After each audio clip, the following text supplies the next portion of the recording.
असिनि हेंथा मावग्रा नों बे संसाराव जोंजों जुजिग्रा रावबो गैया।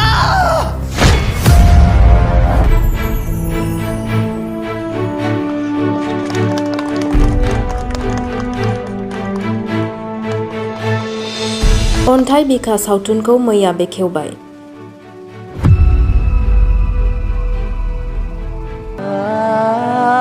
अख्रां फिसा दानि जुगा मानसि गिदिर जानायनि नंला।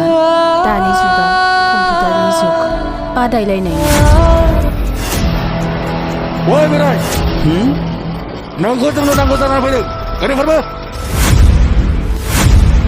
खौसे फिल्म प्रडाक्शनजों दिहुनजानाय अन्थाइ बिखाखौ मैया चिरां जिल्ला सान्तिपुराव बेखेवबाय।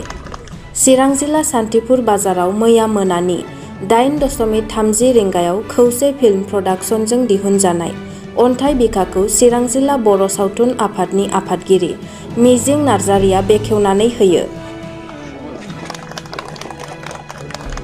आरो गोबां रायजो राजाफोरा बेसेन होनानै नायफैनायखौ नुनो मोन्दों आरो सोरबाफोर बे सावथुनखौ दिन्थिनो गोसो जादोंब्ला स्क्रिनाव नुनाय नम्बराव कल खालामनानै जगाजग लानो हागोन होननानै खौरांगिरिनो फोरमायथियो। नोगोद 5 लाख नांगोन। जेब्लासिम नोंथांमोनहा बे रांखौ होफैया अब्लासिम जों बेखौ अपारेसन खालामनो हानाय नङा।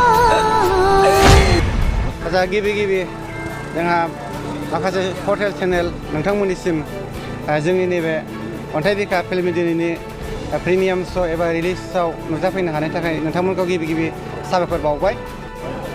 नाजाबोनायनि गेजेरजों मोनसे बर'नि ससियेल फिल्म ओंखारबोदों।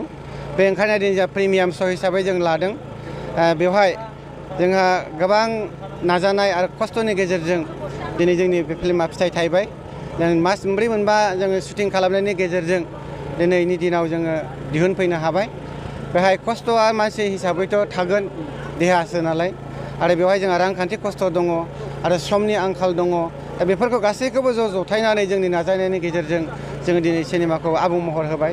बेहाय जोंहा फारियै मेन फावखुंगुर हिसाबै जा मिथिसार नार्जारि चिरां जिल्लानिनो, आरो जोंहा दिलिप स्वर्गियारि होननाय बिथाङा सनितपुर जिल्लानि, आरो जोंहा मेन हिर'इन हिसाबै जोंहा रिदिका नार्जारि बङाइगावनि, आरो जोंहा दैमु बसुमतारी दङ बे सान्तिपुरनिनो। बिथांमोनानो मेन लिडिं हिसाबै फाव लालांदों। आरो बेजों लोगोसे गोबां जोंहा आर्टिस्टफोर दङ, बेखौ बुंनानै फोजोबनो हाला। दा बिथांमोननि दैदेननायावनो दिनैनि फिल्मा आबुं महर मोनबाय। बेखौथ' जोङो मोनसे सिनेमा दिहुनबाय हिसाबै सारा बर'फ्रानो नुथों होननानै जोंहा मोनसे थांखि दङ। आरो सारा बर'नि गेजेरावनो जोंनि सिनेमानि जोंहा माखासे जोंहा समाज फोसाबनायनि खोथा फैयो, बेफोर माखासे मेसेज थायो। बेफोरखौ जाहाथे जोंनि साफ्रोम बर' रायजो राजाफ्रा जोंनि सिनेमाखौ नायनानै बुजिनो हायो।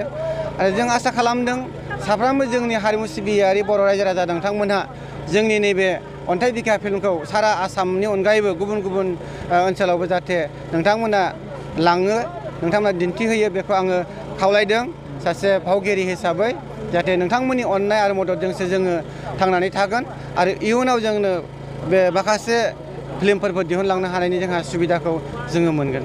अन्थाइ बिखा बे फिल्मखौ माजों रुजुनानै बानायनाय जागोन? अन्थाइ बिखा फिल्मखौ रुजुनायनि गुबै जाहोना जाहैदों मा, सासे मानसिया बा गुबुन मानसिफ्रा गुबुन मानसिखौ अननो रोङै, बिपद समावबो अननो रोङै, खैफोद समावबो अननो रोङै, बेफोरबायदि गोसोजों लानानै माने अहंखार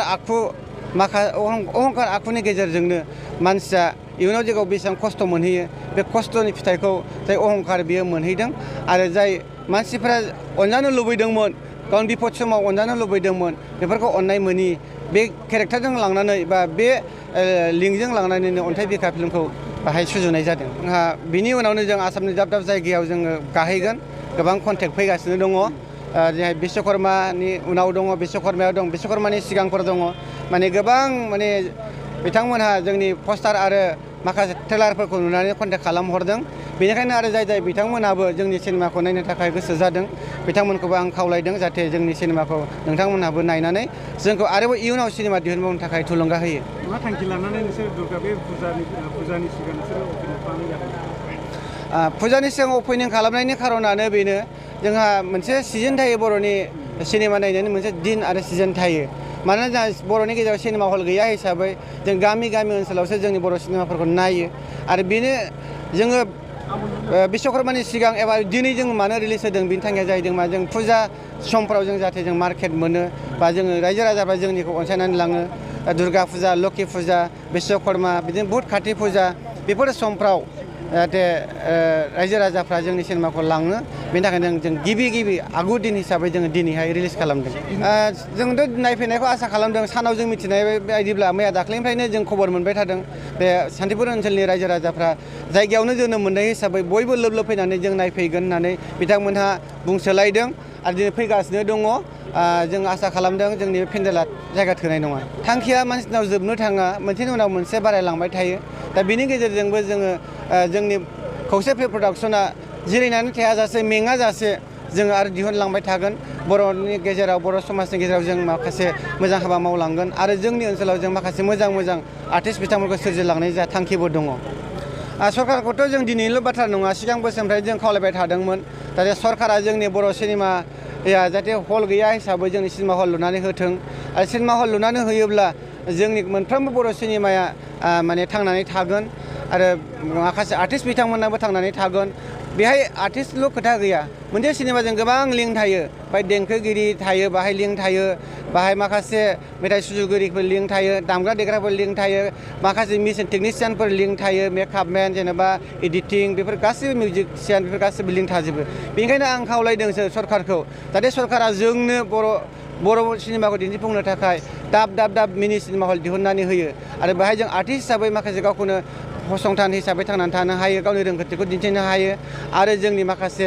जाय सिनेमा लाइनजों थानाय टेकनिशियान बिथांमोनहाबो जाहाथे थांनानै थानो हायो आरो बे सोंनायनि फिननाया बे नोरुनि खाथियाव सिनेमा हल दंमोन नंगौ बाहाय जोंबो नायदोंमोन आरो जोंबो सिगाङाव सिनेमा दिहुननायाव जों बेहायनो सिनेमा जों दिन्थिफैदोंमोन नाथाय सिगां समाव खोनादोंमोन माने बे सिनेमा हलाव गोबां मानसि जायोमोन उनाव लासैनो मानसिया खमायलांदों बेनि खारना बेनो जोङो मास मोननैनि उनावनो मबाइलाव माने नुयो इउटुबाव नुयो आरो फेसबुकआव नुयो आपल'ड होनाय नुयो बेफोरनि थाखायनो हयथ' थाइसे थाइनै रांखौ गारनो बानानै नेनानै थानानैब्लाबो मबाइलावनो नायदों होननानै आं मिजिंथिदों बिनि थाखायनो बे रुनिकाटा सिनेमा हलाबो थैलांदों होननानै आं सानो आरो बेथ' जोंहा बिसा सेन्ट्रेल बिसा आरो जिल्ला बिसा जोंहा स्ट्रं मोनसे डिसिसन दंखायो आरो जोंहा बे सिनेमाया जोंहा सेन्ट्रेलाव रेजिस्ट्रेसन जाखाबायबो अलरेडि बेहाय जोङो सेन्ट्रेलनिफ्राय गनायथि मोनखाबाय सार्टिफिकेटबो जों मोनबाय दा बेहाय जोङो खावलायो जाहाथे रायजो राजाफ्रा जोंनि बे सिनेमाखौ हल सिङाव थानानै